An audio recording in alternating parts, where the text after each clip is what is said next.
a story of green card fraud. Unfortunately, green card fraud happens more than we know. This is a story about a woman named Patricia that was living in Portland, Oregon, with her 2 teenage sons and her mother that was suffering from dementia. She had quit her job in 2012 because her mother was only given a short time to live. It was during that time that she belonged to a Facebook Moroccan group. And it was during that time that she met a Moroccan guy who lived in California named Ali. Now, Ali and her hit it off really well because Patricia had been to Morocco 3 different times, once on mission and a few times on vacation over the years.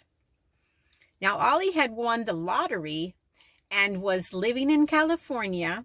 Now, the lottery isn't like the lottery that we know here in the United States. The lottery is where a person in a foreign country like Morocco can fill out an application and pay a small fee and submit it to the embassy, and they get picked randomly to get a free ticket to the United States. The only catch is you have to have some money in your bank account, I don't know how much, and to know somebody in the United States.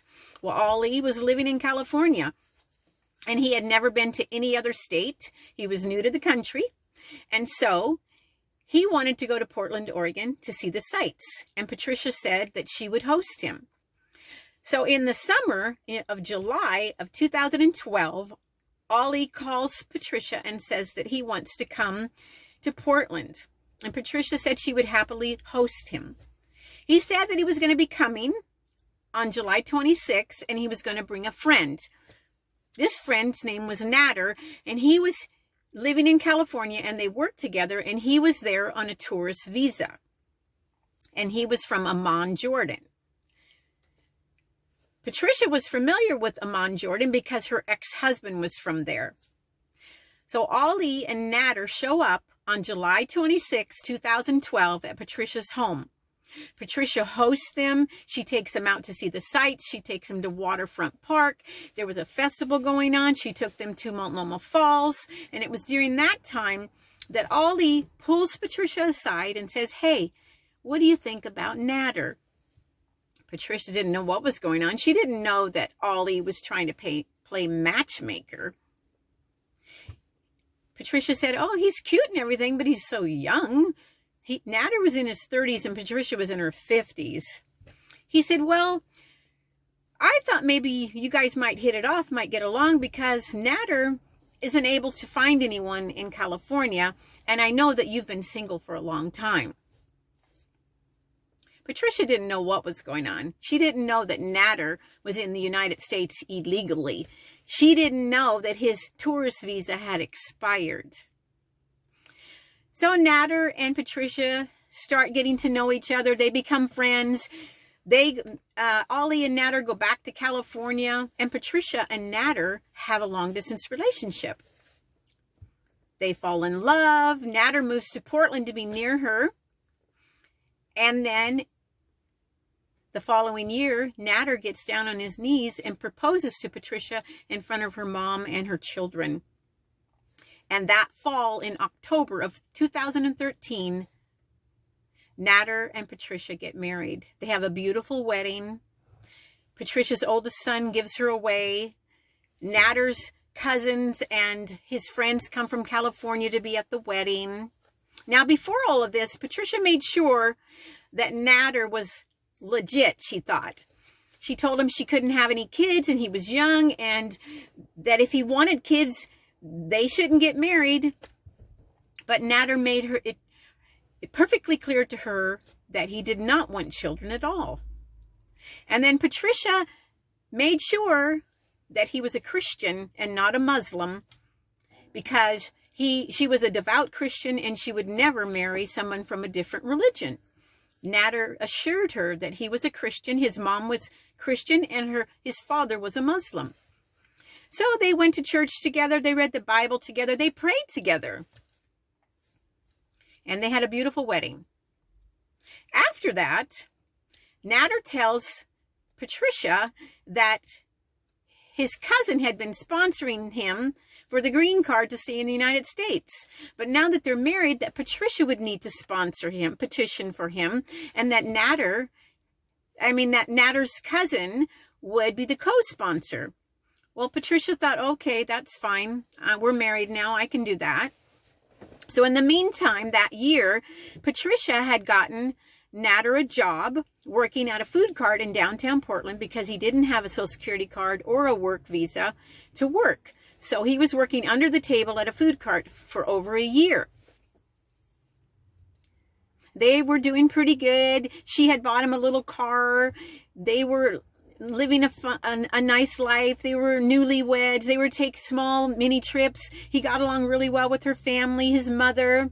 He didn't get along really well with her sons, though, because of the age difference. And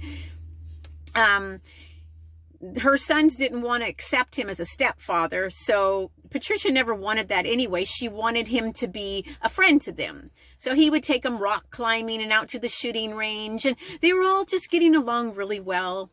And in the meantime, Natter had hired an attorney to help with the application process of his visa. So this attorney wanted to meet Patricia to make sure their marriage was legit, because he stated that he would not represent a fraudulent marriage. So upon meeting Patricia, he found out that they truly were in love and that they were a happy married couple. So they had started the process of the petition for Natter to stay in the United States. So a year goes by. Natter's paying the fees to the attorney, and they get an interview. Upon the interview, the immigration officers pull them aside. They talk to them. They talk about the age difference. They talk about religion. Natter assures the immigration officer that he's a Christian. They talk about how he gets along with her family. And they ask a lot of questions, and everything went fine. Then months go by, and immigration officers show up at their house at 7:30 in the morning to make sure they're actually living together and sleeping together. And they found out that they were. Then after Natter gets his work visa, he gets, Patricia's son-in-law gets him a job working at a car dealership as a car salesman.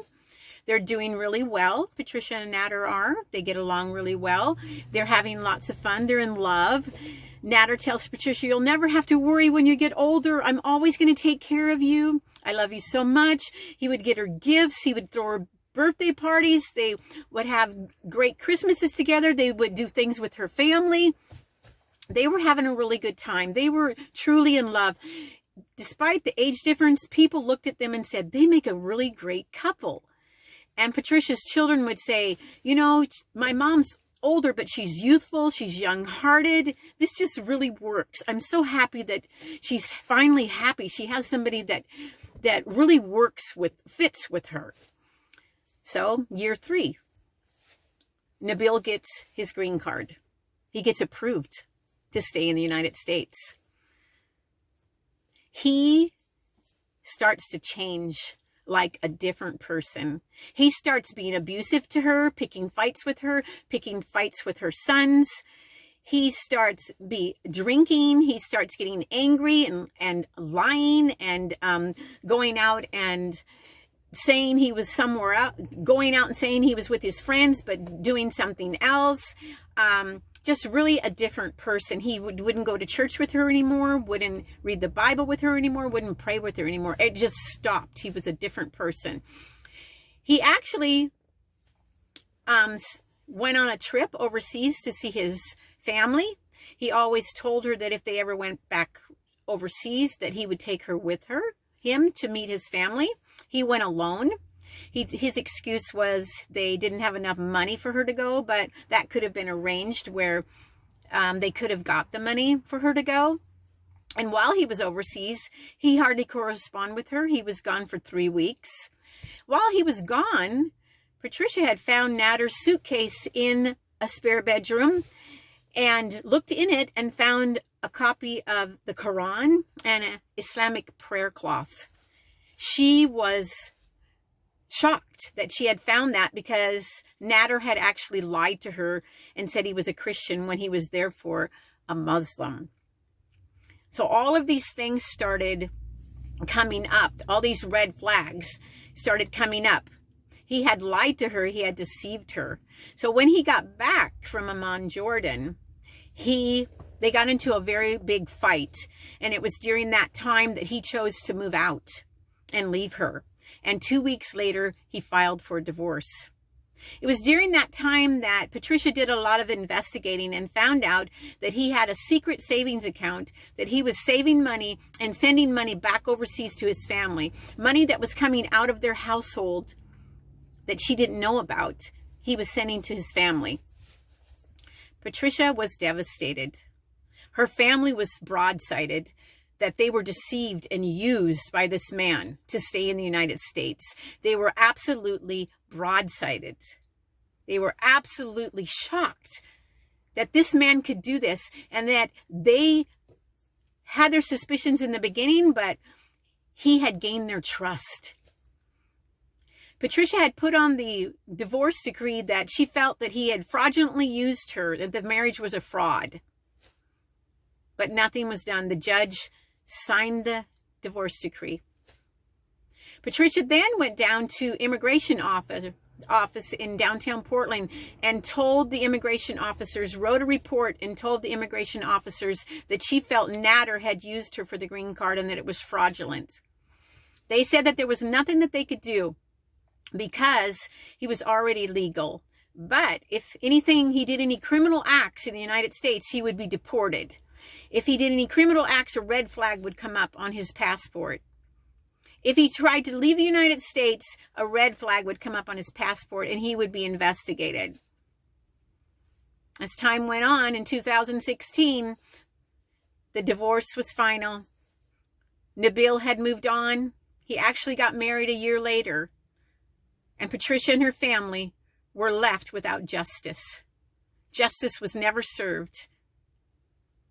Nader had a free ticket to stay in the United States. He then went on to have a better career as an F&I manager in the car business, and remarried. Patricia and her family watched him from a distance because him and his new wife actually live in the area that they still live in. Justice was never served.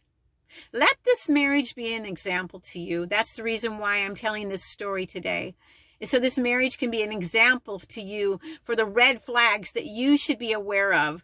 If someone wants to get married right away, let that be a red flag. If there's an age difference, let that be a red flag. If someone's from a different country, let that be a red flag.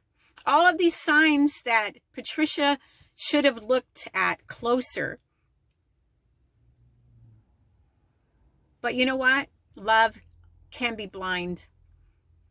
And people are deceptive. And people do deceive. And people do use people. Because desperate people do desperate things. That's all for now. Bye.